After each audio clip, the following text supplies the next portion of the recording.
Quand on prend la route un jour de pluie sur l'autoroute où tout le monde roule comme des dingues, on ne pense pas qu'on va mourir, hein. Aucun, sinon on ne prendrait pas la route. Eh ben, c'est pareil, il peut vous arriver un accident terrible sur la route un jour de pluie sur une autoroute française. Donc on n'y pense pas. Et bien les journalistes c'est pareil, on n'y pense pas jusqu'au jour où il arrive l'accident. Et donc moi j'ai compris que j'étais mortelle, et ma fille aussi d'ailleurs.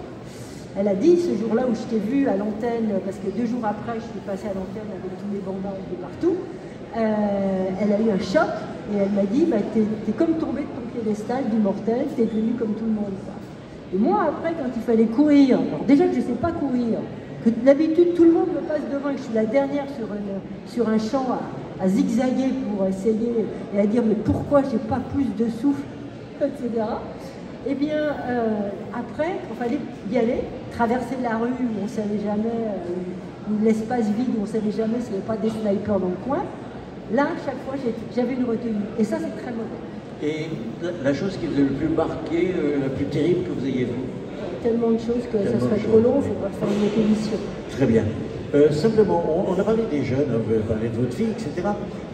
Des fake news. Ils sont de moins en moins nombreux à regarder les chaînes d'information. Ils peuvent se payer des reporters de qualité avec l'esprit critique sur le terrain. Est-ce que ça intéresse toujours les jeunes ou est-ce qu'ils se tournent vraiment vers d'autres moyens d'information avec tous les risques que ça comporte? Alors c'est pour ça que les chaînes partent sur Internet. Ils font plein de petits trucs maintenant sur Internet pour essayer de capter ce public jeune. Hein, avec sur WhatsApp, sur machin, ils essayent de les recapter, de les reprendre, parce que reprendre c'est audience. Mais ce qu'on note, c'est que souvent à 35 ans, quand ils ont eu le bébé puis qu'il est déjà un peu élevé, là, c'est plus l'heure du bain, du biberon, etc., quand ils commencent à pouvoir regarder la télé, ils retournent devant la télé. Ils se posent un peu devant l'écran, là, tranquille, avec l'enfant, là, maintenant, qui est assez grand, etc. Donc ils retournent. Donc d'où l'importance d'essayer de les capter par ces petits internet, etc. Mais je crois que YouTube est tellement réducteur. Moi, je vois ma fille, elle suit beaucoup, alors maintenant, je l'ai forcée à lire les journaux, à lui acheter des... Voilà. Mais ils n'ont pas le temps.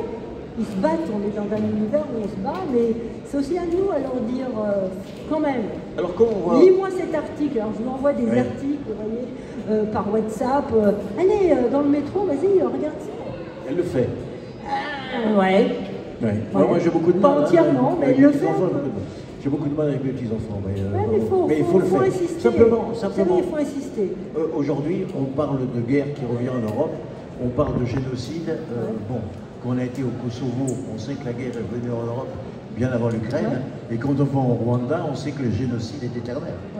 Mais c'est l'homme, quel est le plus grand prédateur? C'est l'homme. Par rapport au traitement de l'information d'aujourd'hui, vous avez l'impression que c'est équilibré ou vous avez l'impression que quand même ça penche d'un côté? Alors moi je ne veux pas juger du quel côté ça penche, mais je dirais que l'information des grandes chaînes comme TF1 et France 2, c'est des chaînes qui doivent avoir le maximum d'audience. Qui dit maximum d'audience dit ne pas cliver. Vous voyez? Et à dire en faire le minimum sur les sujets qui clivent. Parce que qui clive dit partir. Partir ailleurs. Oh là là, il nous fatigue, on va voir ailleurs. Non, oh là là, il y a une position. Donc pas de position vous met le maximum d'audience. Donc les deux chaînes s'efforcent. Oui, vous parlez des chaînes généralistes, mais quand on met les chaînes en info continue. Je viens aux autres. Alors les autres, il y a des chaînes, et ça nous vient des États-Unis. Parce qu'on est dans un monde où on segmente.